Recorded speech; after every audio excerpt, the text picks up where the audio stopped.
এক বছরেরও বেশি সময় বাকি রয়েছে 2026-এর বিধানসভা নির্বাচন আসার জন্য, কিন্তু তার আগে উত্তাপ প্রতি জায়গা থেকে টের পাওয়া যাচ্ছে। শাসক দল থেকে যেমন আসছে পাল্টা আক্রমণ, বিরোধী দলের তরফেও আসছে। আর এই বিধানসভা ভোটের আগে ফের ঘুরে ফিরে এসেছে বেঈমান শব্দ। এটা হাস্যকর এই দেশের জনগণের জন্য হাস্যকর। 1 ডিসেম্বর 2020 শ্যামবাজার পাঁচমাথার মোড়ে এক তৃণমূল কর্মীর বাড়িতে উনি কার্যত আমার হাত পা ধরেছিলেন। সাক্ষী প্রশান্ত কিশোর, বিহারের জনসুরাজ পার্টির এখন নেতা, উনার দলের সাংসদ বর্ষিয়ান নেতা সুদীপ বন্দ্যোপাধ্যায়, উনার দলের সাংসদ বর্ষিয়ান নেতা সৌগত রায়, 3টে সাক্ষী দিয়ে গেলাম। এবং আমি 17 ডিসেম্বর এমএলএ পদ থেকে পদত্যাগ করি 2020। 19 ডিসেম্বর মেদিনীপুরে লক্ষ মানুষের উপস্থিতিতে যশস্বী নেতা অমিত শাহজির কাছ থেকে পতাকা নিয়ে বিজেপির প্রাইমারি মেম্বারশিপ নিয়ে 18 জানুয়ারি 2021 মমতা ব্যানার্জি নন্দীগ্রামে গিয়ে বলেন, নন্দীগ্রাম আমার ছোট বোন, ভবানীপুর আমার বড় বোন, আমি এখানে দাঁড়াবো।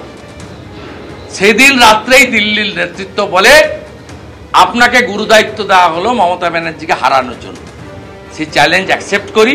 অতএব মাননীয় ভাইপো বাবু, আপনাকে আদর করে সবাই কয়লা ভাইপো বলে, আমি তোলাবাজ ভাইপো বলি। আপনি মালটা এসেছেন 2011-র পরে সাজানো বাগানে ফুল তুলতে। আপনার সঙ্গে 1500 পুলিশ থাকে, আপনি আকাশে থাকেন, চার্টার ফ্লাইট আর হেলিকপ্টারে। আপনার পরিণতি কি হবে আপনি নিজে দেখতে পাবেন। ঠিক বলেছ।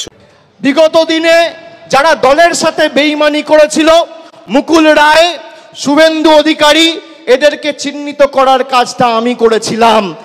আগামী দিনেও যদি কেউ দলের সাথে বেঈমানি করে, এদের চিহ্নিত করে এদের লেজে গোবরে করে প্যাকেট করে বাংলা ছাড়া করার দায়িত্বটা আমি আমার কাঁধে তুলে নিলাম। ঠিক আছে, ঠিক আছে। বাজারে রটিয়ে দেওয়া হচ্ছে অভিষেক বন্দ্যোপাধ্যায় বিজেপিতে যাবে। আরে আমার গলা কেটে দিলে কাটা গলা থেকে মমতা ব্যানার্জি জিন্দাবাদ বেরোবে। আমি বেঈমান নই। এই যে কথাগুলো বলছে এগুলো কোনো যুক্তি আছে বলে আমার মনে করি। এগুলো তো পশ্চিমবঙ্গের রাজনৈতিক যে কৃষ্টি তার সঙ্গে খাপ খায় না। এটা মনে হচ্ছে 203-এর ঝগড়া।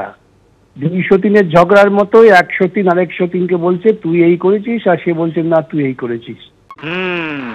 এরা প্রত্যেকেই হচ্ছে তৃণমূল কংগ্রেস নামক এবং তার সহযোগী বিজেপি নামক দুটি দুর্নীতিগ্রস্ত দলের নায়ক। কে কখন কোন দিকে যাবে আর কে কোন দিকে থাকবে এ নিয়ে কেউ গ্যারেন্টি দিতে পারে না। মূলত দিদির দল, এটা ওয়ান ওম্যান পার্টি। বাকি সেখানটা যারা আছে তাদের কিছু বলার অধিকার সুযোগ সেখানে তো নেই। নিঃসন্দেহে তুই ঠিক কথা বলেছিস।